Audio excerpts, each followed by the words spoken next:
손님을 맞을 때 자신이 맞는 손님이 어떤 분이냐에 따라 그에 맞는 준비를 하게 됩니다.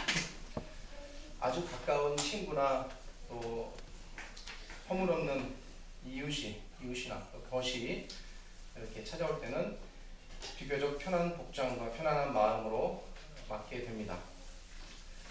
그런데 자신이 존경하는 분이나 또 어르신을 만날 때는 복장을 단정히 하고 그에 맞는 태도를 갖는 것이 마땅할 것입니다. 또 자신이 정말 존경하고 그리고 만나 뵙기 원했던 그런 높으신 분을 만날 때는 아마 더욱더 온 매무새와 마음의 태도를 준비하고 그러면서도 또 반가운 마음으로 맞을 것입니다. 바울은 오늘 본문을 통해 우리가 언젠가는 모두 다 맞이하게 될 한 분에 대하여 말합니다. 그분은 이 세상에 이미 한 번 오셨지만 언젠가 이 세상에 또다시 왕으로 오실 분입니다. 우리가 사람을 만난다면 옷을 단정하게 입고 음식을 정갈하게 준비하여 또 그분이 좋아하는 선물도 준비하여서 이해를 다하여 맞이하겠지만 하나님이신 예수님이 오신다면 우리가 사람을 맞이하는 그러한 방식대로 맞이할 수는 없습니다. 그렇다면 우리는 이 오실 주님을 진정으로 그분의 뜻에 흡족하게 맞이하기 위하여 어떻게 해야 할까요? 성경은 여러 군데서 이에 관하여 많은 이야기들을 하고 있지만 특별히 오늘 본문에서 그 부분에 대하여 중요한 두 가지를 말하고 있습니다.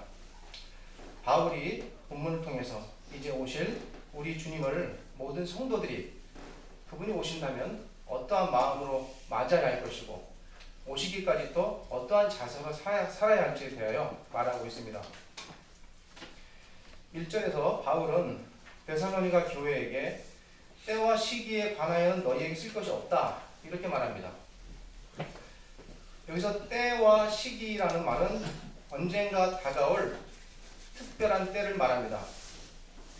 이 때가 언제인지 무엇인지 잘 설명해 주는 구절이 오늘 본문 앞부분인 4장 15절부터 17절에 기록이 이미 되어 있습니다. 4장 16절은 주께서 호령과 천사장의 소리와 하나님의 나팔로 친히 하늘로 쫓아 강림하시리니 라고 말합니다. 바울은 오늘 본문 앞부분인 4장 15절부터 17절까지의 내용을 통해 언젠가 주님께서 수많은 천사들을 데리고 오실 것이며 그리고 그때에 모든 믿는 자들이 부활할 것이다 라고 이미 말했습니다. 바울의 말을 듣는 사람들은 크게 위로를 받았습니다.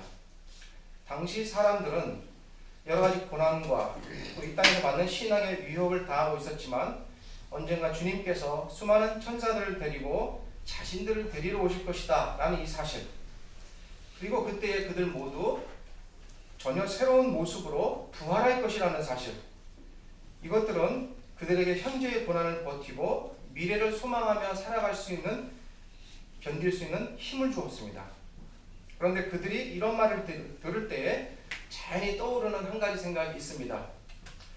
그렇다면 그때는 언제인가? 그들은 이 때에 대하여 어쩌면 당연히 궁금해했을 것입니다. 그래서 이 편지를 쓰는 바울은 그들이 편지를 읽으면 주님께서 재림하실 때에 대하여 궁금해할 것이다 라는 사실을 염두에 두고 이미 5장 1절부터 충분히 이 부분에 대해서는 앞에서 설명을 했습니다. 그런데 사도 바울은 데살로니가 교회에게 이 때, 즉 주님의 재림의 때에 대해서 그들이 이미 자세히 알고 있기에 이제는 더 말할 것이 없다 라고 말합니다. 그렇다면 여기서 데살로니가 교회가 자세히 알고 있다는 것은 무엇일까요?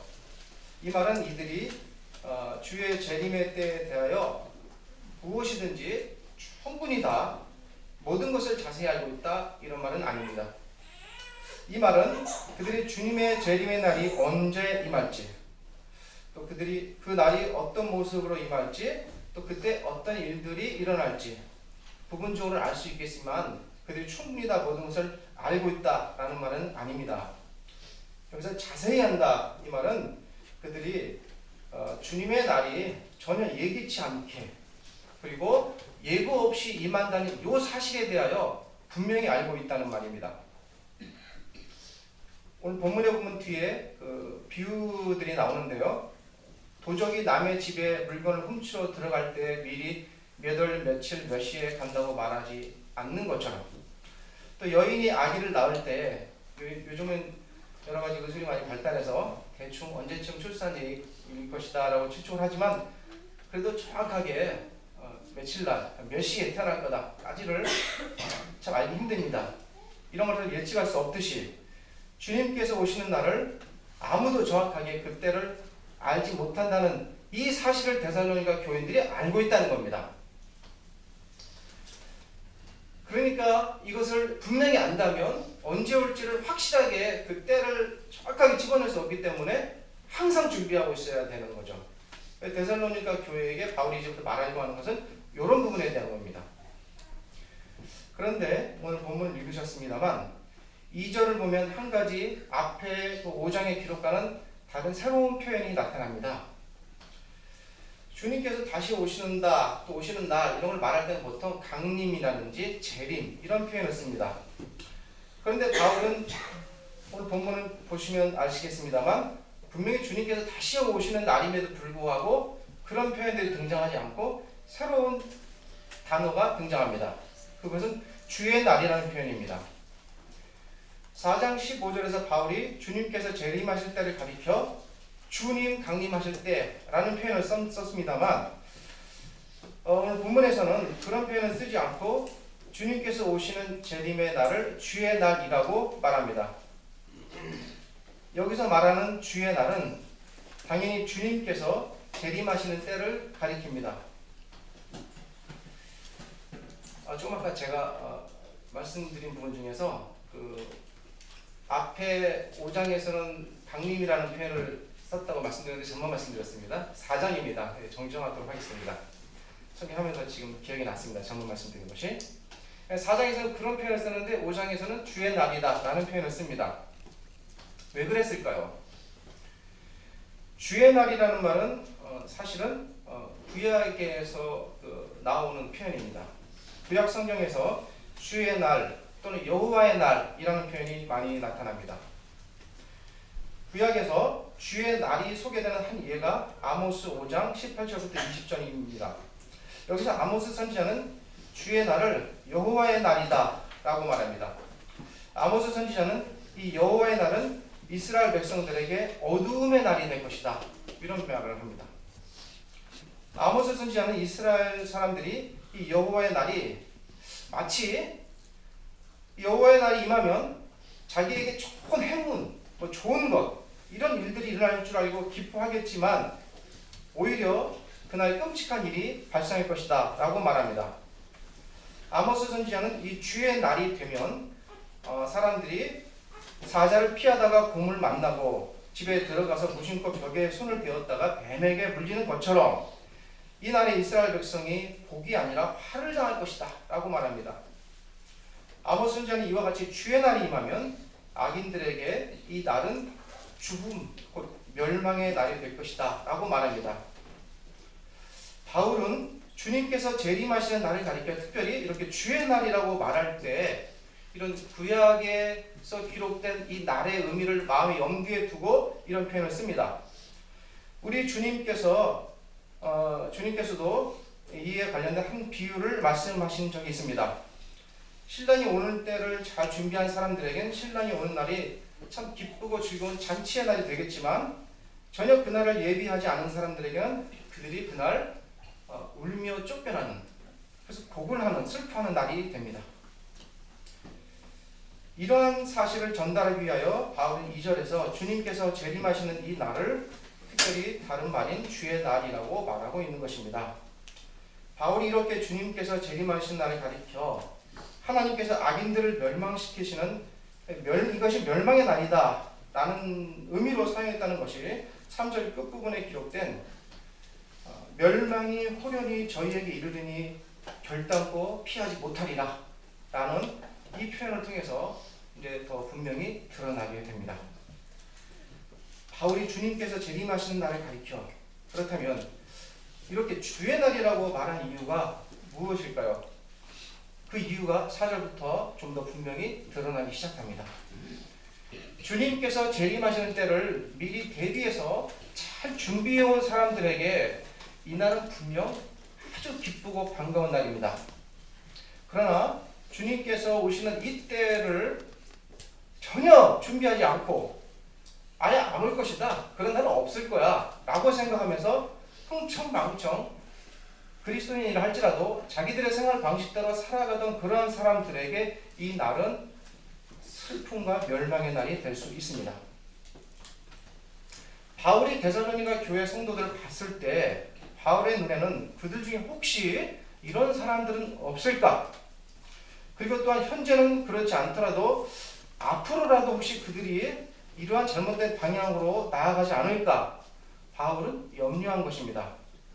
그래서 바울은 데살로니가 교인들이 어떻게 해서든 주님께서 오시는 때를 잘 준비해서 언제 오시든지, 낮에 오시든지 새벽에 오시든지 한밤에 오시든지 언제나 그분을 기쁘게 맞을 수 있는 준비가 다 되어 있는 상태로 살아가도록 하기 위해서 특별히 오늘 본문에 이와 연관된 내용들을 기록하고 있습니다. 아기를 낳는 일이 분명 기쁜 일이긴 하지만 다른 한편으로는 그날에 임할 고통을 생각하면 아기 낳는 일이 두려운 일일 수도 있습니다. 그런데 이런 고통에 대한 두려움은 그 두려움이 언제 닥칠지 모른다는 것을 생각할 때 더 클 수도 있습니다.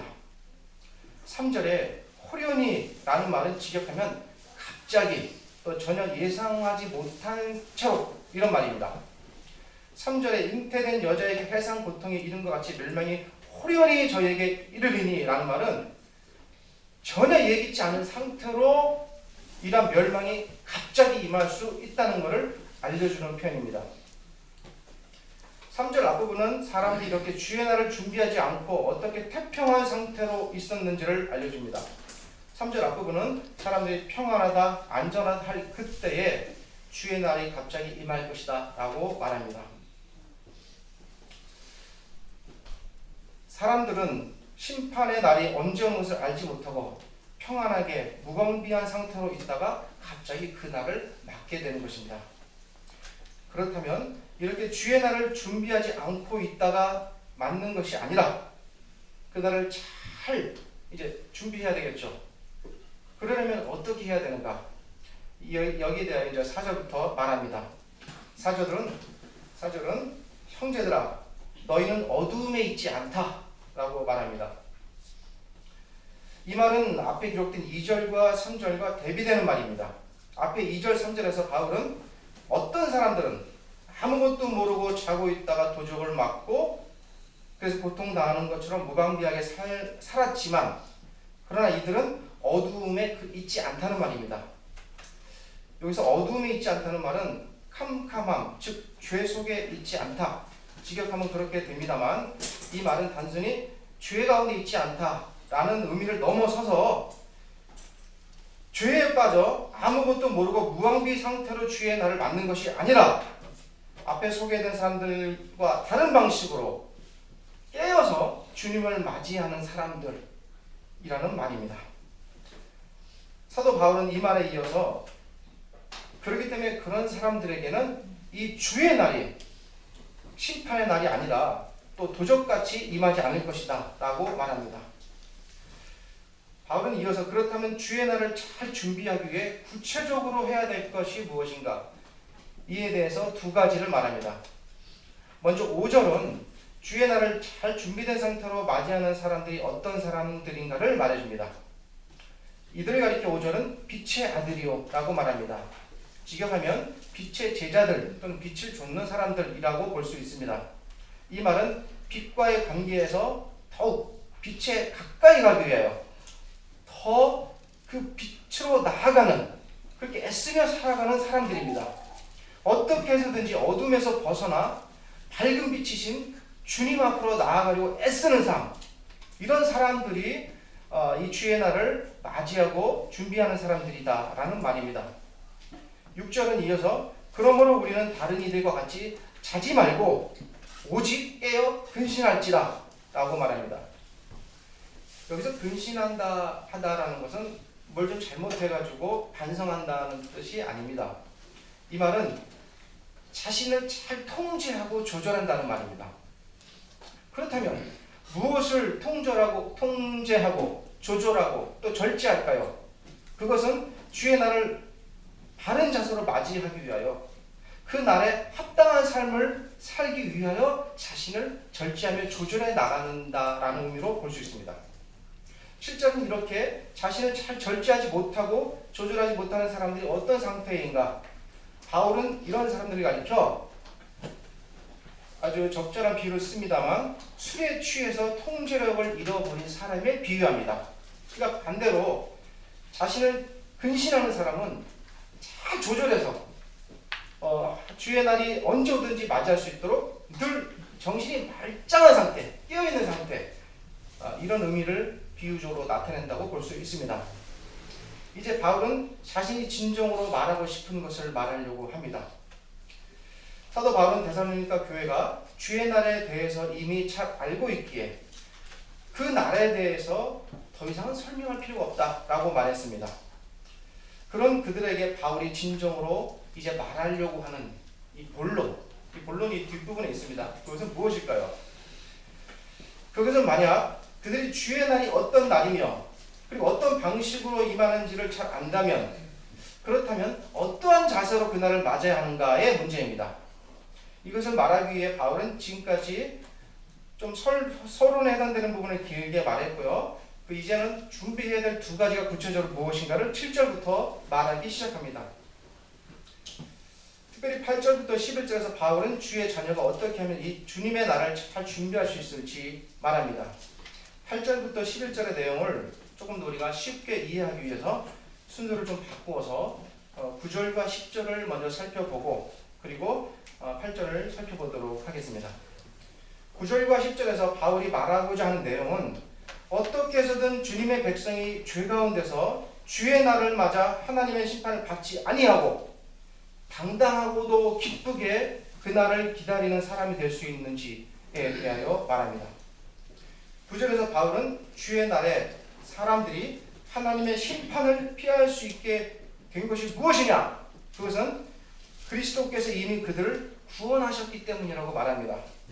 그러니까 10절은 이렇게 하나님께서 그리스도를 통해 구원하셨을 뿐 아니라 깨든지 자든지 즉 언제든지 이 주님과 함께 살게 하시려고 그리스도께서 우리를 위해 또 죽으셨다고 말합니다.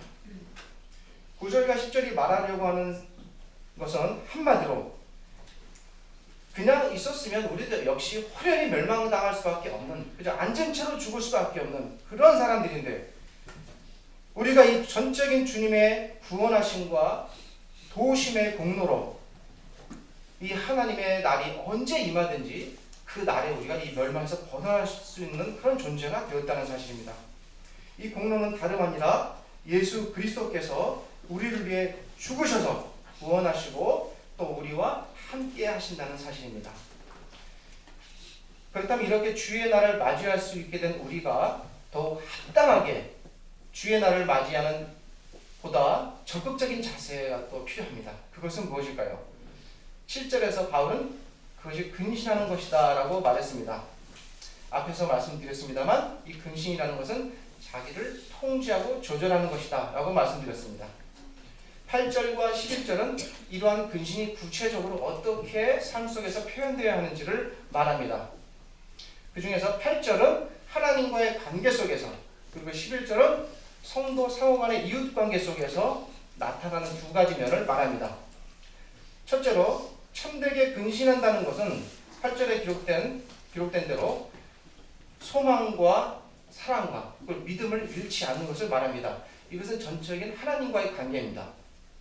주의 날을 준비한다는 것은 막연한 상태로 기다리는 것이 아니라 부지런한 실천과 애씀을 통해 그리고 적극적으로 하나님을 소망하고 그분과의 관계를, 인격적인 관계를 튼튼하게 유지하는 것을 통해서 그 날을 준비하는 모습으로 드러나야 하는 것입니다. 하나님께서 언젠가 우리를 자신의 나라로 이끌어 가실 것이다 라는 믿음을 잃지 않고 또 그날 반드시 온다는 사실을 놓치지 않고 그날의 소망을 분명히 붙잡고 또 그날의 왕이신 그리스도를 이 땅에 보내주실 그 하나님을 바라보면서 견디는 것입니다. 이것이 근신한다는 것이 갖는 하나님과의 관계 속에서의 의미입니다. 다음으로 주의 날을 대비하는, 이렇게 해서 근신하는 또 하나의 자세는 성도들 간의 관계입니다. 그렇다면 성도들 간에는 어떤 상태가 유지되어야 할까요? 11절에서 바울이 이에 대하여 피차 권면하고 덕을 세우라. 어찌 보면 막연한 표현이고 우리가 익히 들어봄직한 표현이라서 이 느낌이 쉽게 와닿지 않을 수 있습니다. 여기서 권면하라는 말은 서로 위로와 용기와 그리고 사랑을 적극적으로 실천하라는 말입니다. 11절은 이렇게 할 또 덕을 세우라고 말합니다. 덕을 세우라라는 것은 단순히 좋은 말을 하고 보기 좋게 행동하라는 것이 아니라 그 사람을 일으켜주라는 말입니다. 죄에 빠져 있으면 세워줘야 할 것이고 잘못된 길로 가면 그도 건져줘야 합니다. 어려움에 처해 있으면 함께 나누어서 그가 또 더 어려움에 빠지지 않도록 이렇게 세워줘야 됩니다. 성도들을 적극적으로 돌보고 세워주는 일을 덕을 세우는 것이다. 여기서 말합니다. 하나님 앞에서 우리가 잘 서갈 수 있도록, 또 옆 사람이 흔들림 없이 하나님을 온전히 섬길 수 있도록 배려하고 살펴서 붙잡아 주는 것을 말합니다. 이것이 우리 모든 성도들이 주님께서 오시는 날을 준비하는 이 땅에서의 삶을 나타내는 그러한 자세입니다. 이미 우리는 예수 그리스도 안에서 그분의 오심을 맞이할 수 있는 준비는 다 된 사람들입니다. 왜 그런가 하면 그것은 주님의 날이 임했을 때 하나님의 심판 앞에서 영원히 죽지 않도록 우리 주님께서 우리의 모든 형벌을 대신 받으셨기 때문입니다. 그런데 어찌 보면 이것은 우리가 신분적으로 준비된 상태입니다. 주님께서 우리가 이 심판에 이르르지 않도록 이러한 신분으로 우리를 만들어주셨고 건져주셨다면 이제 우리가 힘써야 할 것은 더욱 하나님과 이웃과의 친밀한 관계 속에서, 교제 속에서, 그리고 사랑의 실천을 통해서 더욱 주님의 오심을 사모하며 준비하고 사는 실제적인 요구를 본문을 통해서 하십니다. 주의 날에 대해 베드로 사도도 바울과 비슷한 말을 했습니다. 베드로는 주의 날이 부적같이 오리니 그날에는 하늘이 큰 소리로 떠나가고 체질이 뜨거운 불에 풀어지고 그 중에 땅과 그 중에는 모든 일이 드러나리로다 라고 말했습니다. 그날에 임할 하나님의 심판이 얼마나 엄중한가를 말합니다. 그러면서도 베드로는 역설적으로 성도들에게 베드로후서 3장 12절에서 하나님의 날이 임하기를 바라보고 간절히 사모하라 라고 말합니다. 주의 강림의 날은 분명 무서운 심판의 날이고, 그래서 바울이 주의 날이다 라고 여기서 목소리를 드높여 말했지만 그날을 철저히 준비하고 간절히 사모하고 대비하는 모든 사람들에게 그날은 큰 기쁨과 즐거움과 복된 날이 될 수 있습니다. 어떤 집을 방문할 때에 아주 가끔은 우리를 만든 주인이 온 마음과 정성을 다해 우리를 맞이해 줄 때가 있습니다. 그런 그 맞음을 당한 일은 일생을 살면서 그렇게 흔히는 있지 않는 것 같습니다. 그럴 때 우리를 맞는 사람은 집안을 잘 정돈하고 옷가짐을 바로 하고 또 현관도 활짝 열어놓고 또 심지어 어떤 분은 이렇게 큰 길까지 나와서 맞이합니다. 그럴 때 그 집을 들어가는 우리의 마음은 어떨까요? 참으로 기쁘고 즐겁습니다. 우리를 맞는 주인의 정성된 마음이 내 마음 깊숙이 들어오는 것 같습니다. 이와 같이 우리 모두 주님께서 언제 다시 오실지 알 수는 없으나 우리가 살아 있을 때 그 주님께서 오실 수도 있겠고, 아니면 우리가 그 날을 살아서는 못 볼 수도 있겠습니다. 분명한 사실은 그 주님께서 반드시 오신다는 사실입니다. 언제 오실지 알지 못하기에 언제나 깨끗한 상태로 주님의 집이신 우리 자신을 닦아 놓아야 합니다. 마음의 문을 활짝 열고 넓은 팔로 그분을 맞이할 준비를 해 놓아야 합니다. 그분은 그러한 모든 사람들에게 오셔서 극종하게 거하실 것이며 그 모든 그의 백성들과 함께 영원히 거하시며 그들을 하나님의 나라로 이끌어 가실 것입니다. 우리는 왕이신 우리 주님께서 오실 때까지 때로는 기다림에 지칠 때도 있겠고 너무 기다리다 보니까 오신다는 사실이 잠깐 잊어질 때도 있습니다. 그러나 소망을 잃지 말아야 합니다. 때로는 소망을 잃지 않는 것 자체가 힘들고 고통스러울 때도 있습니다. 그래서 소망을 유지하는 것은 대단한 인내를 필요로 합니다. 우리는 언젠가 주님께서 반드시 오신다는 소망을 놓치지 말아야 합니다. 우리 모두 이 소망의 문을 활짝 열고 주님의 오심을 준비하여 맞이할 수 있는 그런 사람들이 되어야 합니다. 소망을 잃지 않고 그분이 오신다는 사실을 늘 마음속에 간직하고 그에 합당한 생각을 하며 산다는 것 자체가 하나님께서 매우 기뻐하시는 삶이 될 것입니다. 우리 모두 오늘 이 성경 말씀대로 부지런히 실천해서 주님께서 오실 그때에 지체하지 않고 우리 주님을 맞이할 수 있는 그런 모든 사람들이 되었으면 좋겠습니다. 기도하시겠습니다.